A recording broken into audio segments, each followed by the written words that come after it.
साथियों, आज देश का एक गौरवमयी दिन संविधान दिवस है।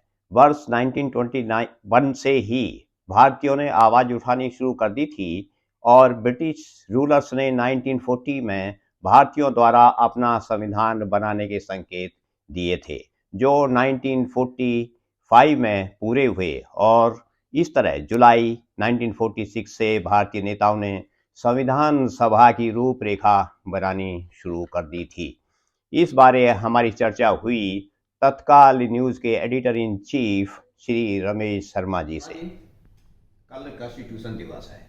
इसमें डॉक्टर अंबेडकर और राजेंद्र प्रसाद जी के अलावा किसी और माननीय सदस्य का मैसेज देना अच्छा होगा, और वो किसका होगा? रमेश शर्मा जी ने सरदार पटेल जी की भूमिका की चर्चा की, और यह सत्य भी है कि सरदार पटेल का स्पष्ट कहना था कि हमें ऐसे सदस्य चाहिए जो वेल एजुकेटेड, एक्सपीरियंस्ड और टैलेंटेड हों, जो कॉन्स्टिट्यूशन ड्राफ्टिंग व बनाने जैसे कॉम्प्लिकेटेड काम में अपना पूर्ण सहयोग दे सकें। इस तरह संविधान सभा की प्रथम बैठक 9 दिसंबर 1946 से शुरू हुई और 26 नवंबर 1949 को संविधान को अंतिम रूप देकर 24 जनवरी 1950 को देश के प्रथम राष्ट्रपति डॉक्टर राजेंद्र प्रसाद जी के इलेक्शन के साथ अंतिम बैठक हुई।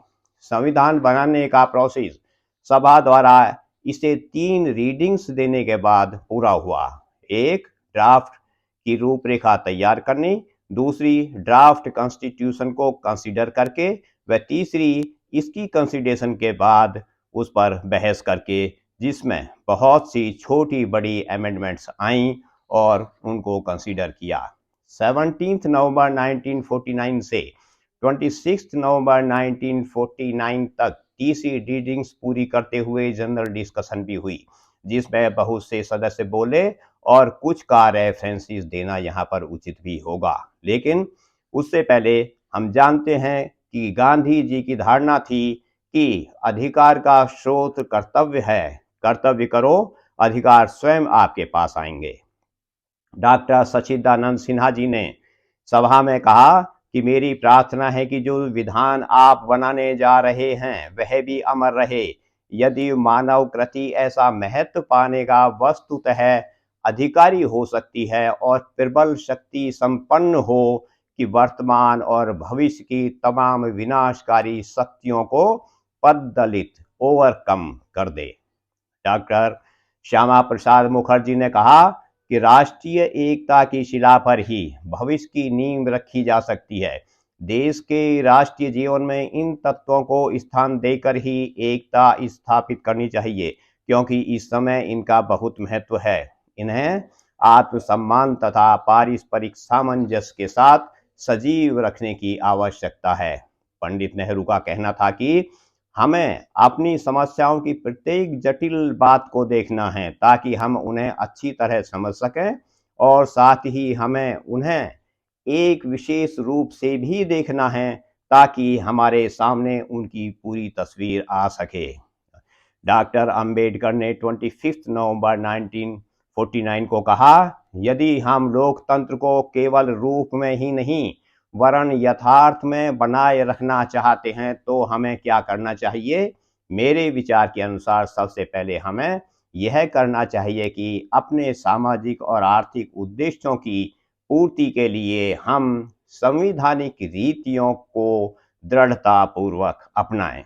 अंत में 26 नवंबर 1949 को डॉक्टर राजेंद्र प्रसाद ने अपने अंतिम स्पीच में कहा कि एक इतने महान कार्य को पूरा करने पर मैं इस सभा को बधाई देना चाहता हूं।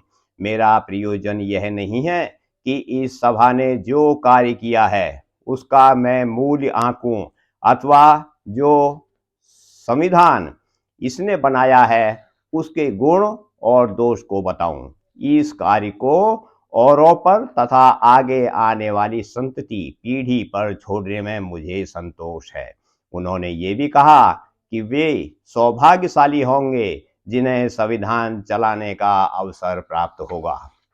इस तरह 26 नवंबर 1949 को संविधान सभा ने संविधान को एडॉप्ट किया और डॉक्टर राजेंद्र प्रसाद जी ने एडॉप्टेड बिल को साइन करके उसको एक्ट में बदला, जो इमीडिएट इफेक्ट से लागू हो गया। इसी दिन से संविधान के 16 आर्टिकल लागू हो गए। धन्यवाद।